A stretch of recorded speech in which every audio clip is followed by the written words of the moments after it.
Alice's Adventures in Wonderland. Chapter 7. A Mad Tea Party.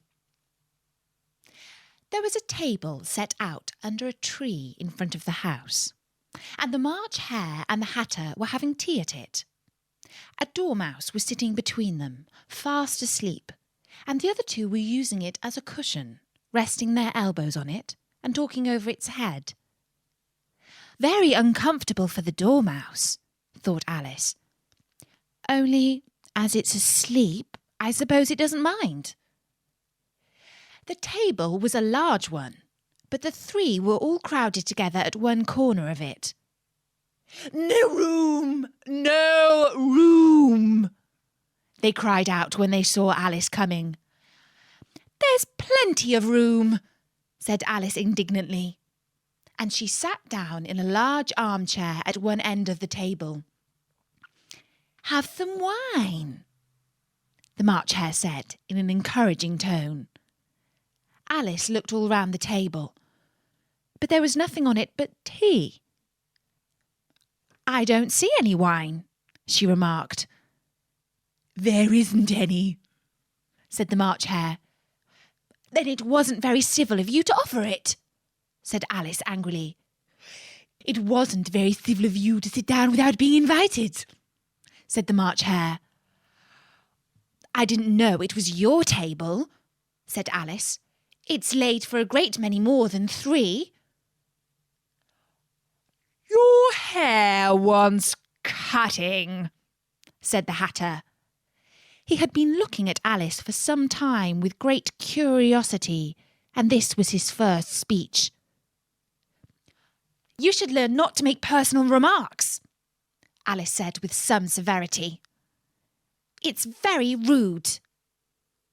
The Hatter opened his eyes very wide on hearing this, but all he said was, "Why is a raven like a writing desk?"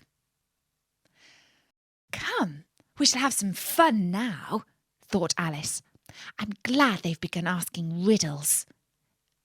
I believe I can guess that," she added aloud. "Do you mean that you think you can find out the answer to it?"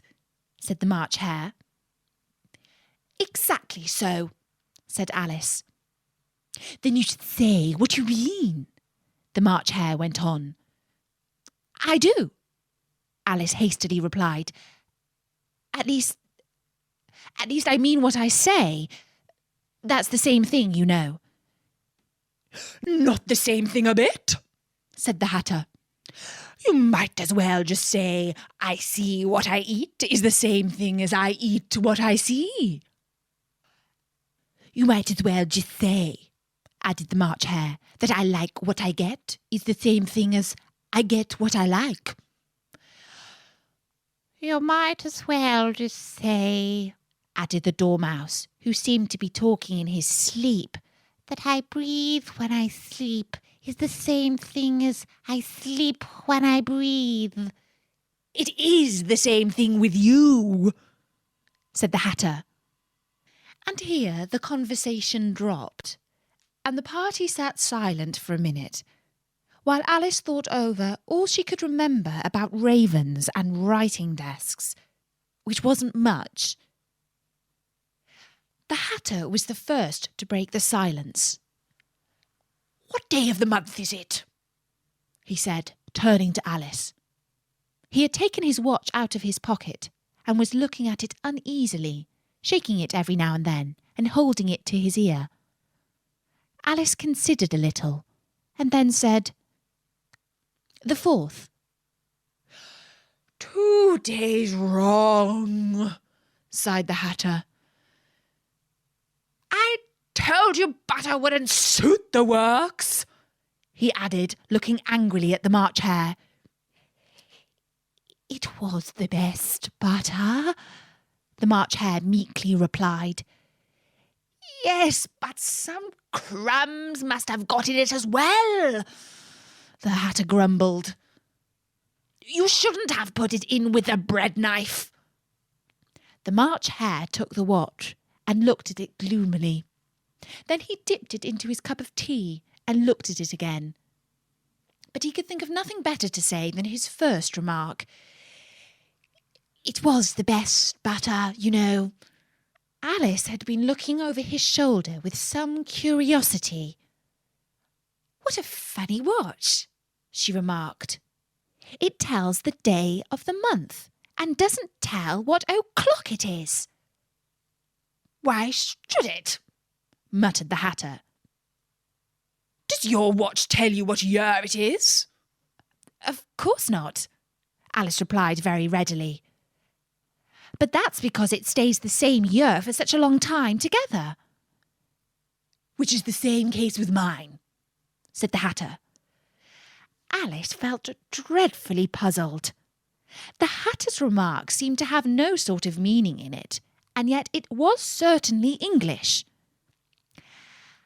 "I don't quite understand you," she said, as politely as she could. "The Dormouse is asleep again," said the Hatter, and he poured a little hot tea upon its nose. The Dormouse shook its head impatiently and said, without opening its eyes, of course. Just what I was going to remark myself." "Have you guessed the riddle yet?" the Hatter said, turning to Alice again. "No, I give it up," Alice replied. "What's the answer?" "I haven't the slightest idea," said the Hatter. "Nor I," said the March Hare. Alice sighed wearily. "I think you might do something better with the time," she said, "than waste it in asking riddles that have no answers." "If you knew time as well as I do," said the Hatter, "you wouldn't talk about wasting it. It's him." "I don't know what you mean," said Alice. "Of course you don't," the Hatter said, tossing his head contemptuously. "I dare say you never even spoke to time." "Perhaps not," Alice cautiously replied. "But I know I have to beat time when I learn music." "Ah, that accounts for it," said the Hatter. "He won't stand beating. Now, if you only kept on good terms with him, he'd do almost anything you liked with the clock. For instance, suppose it were 9 o'clock in the morning, just time to begin lessons. You'd only have to whisper a hint to time, and round goes the clock in a twinkling. 1:30, time for dinner." "I only wish it was," the March Hare said to itself in a whisper. "That would be grand, certainly," said Alice thoughtfully.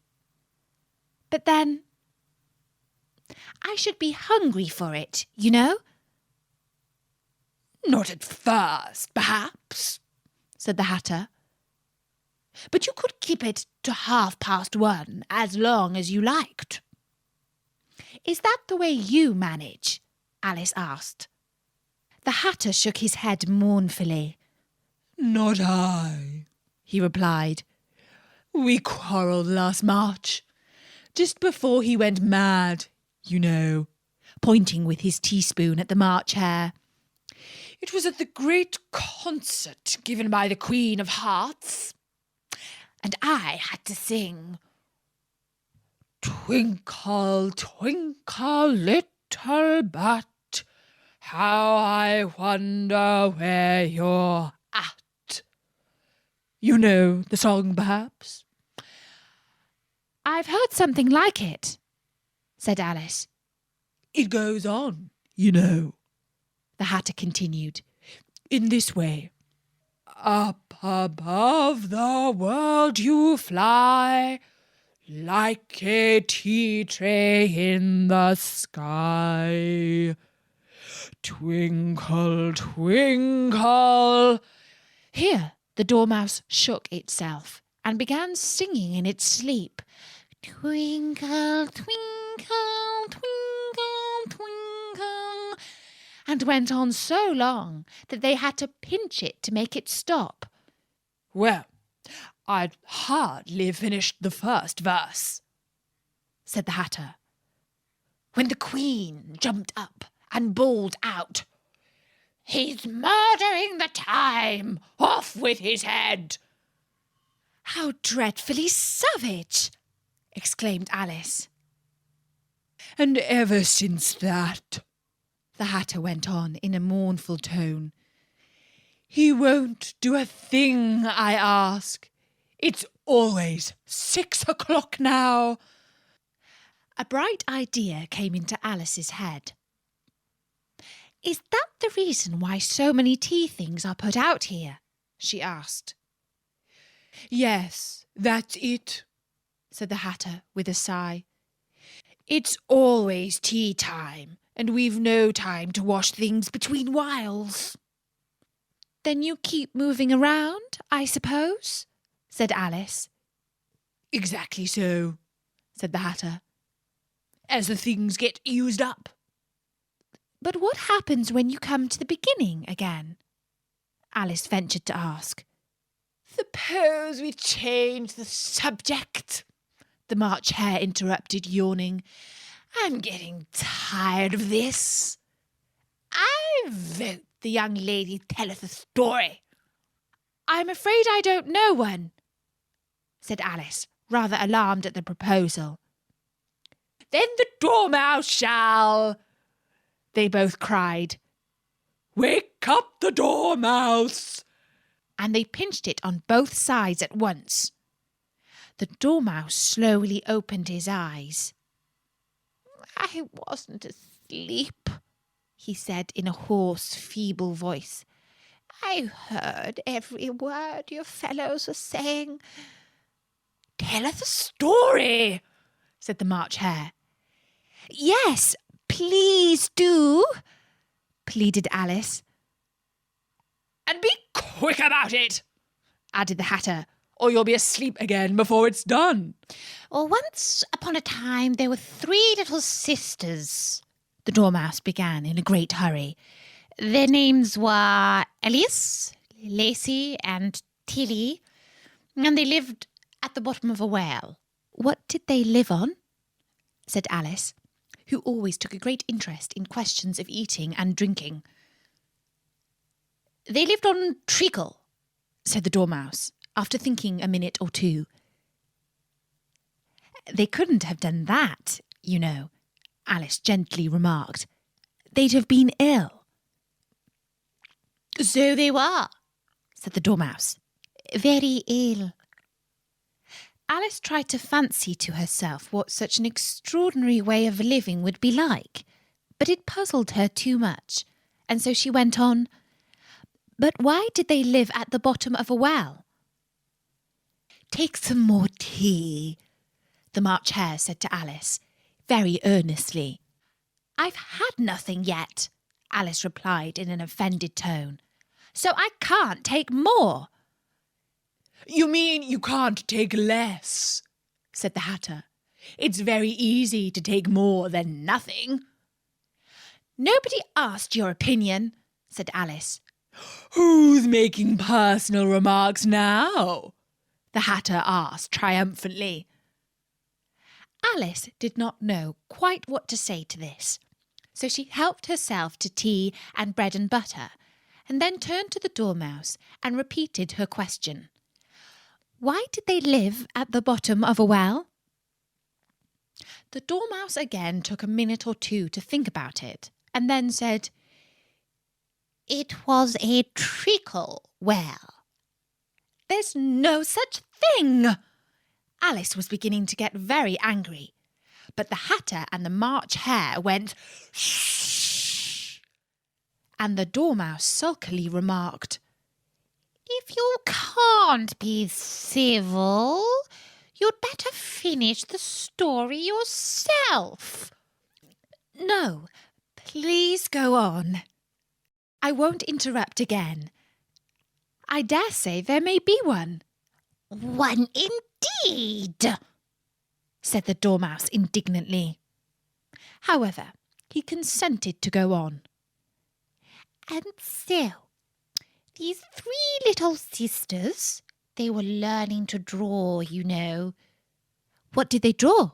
Said Alice, quite forgetting her promise. Treacle, said the Dormouse, without considering at all this time.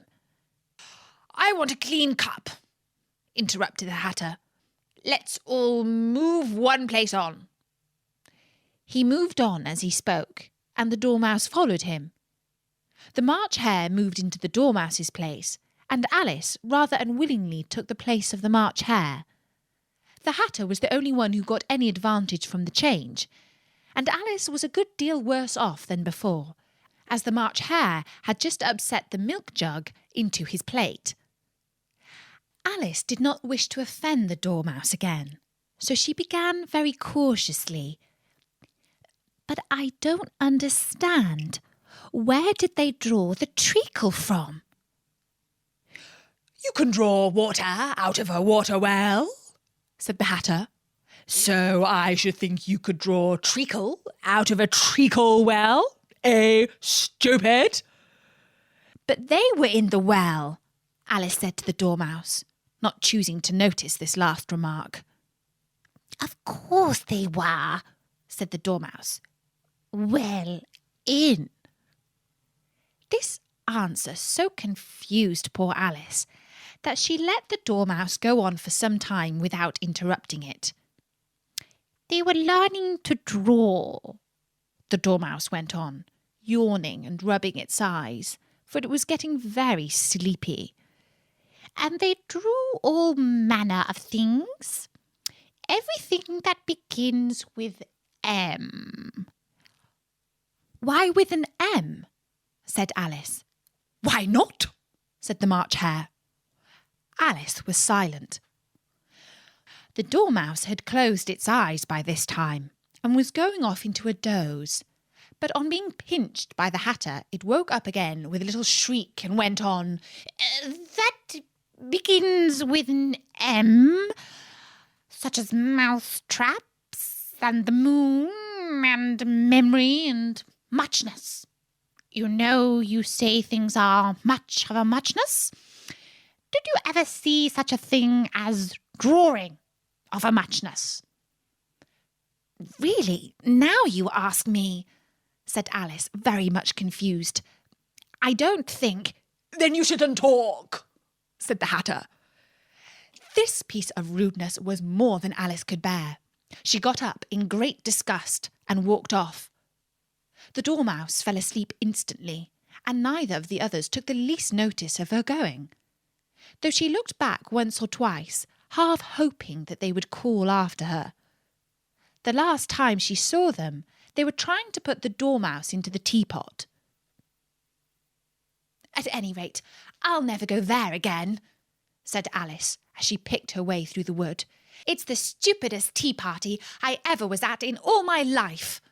Just as she said this, she noticed that one of the trees had a door leading right into it. "That's very curious," she thought. "But everything's curious today. I think I may as well go in it at once." And in she went. Once more she found herself in the long hall and close to the little glass table.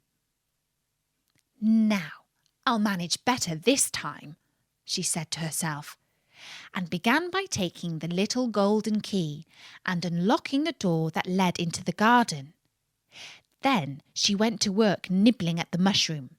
She had kept a piece of it in her pocket, till she was about a foot high. Then she went down the little passage, and then she found herself at last in the beautiful garden, among the bright flower beds and the cool fountains. And that was the 7th chapter of Alice's Adventures in Wonderland. I'll be back at storynori.com soon with another chapter. So until then, from me, Natasha, bye-bye!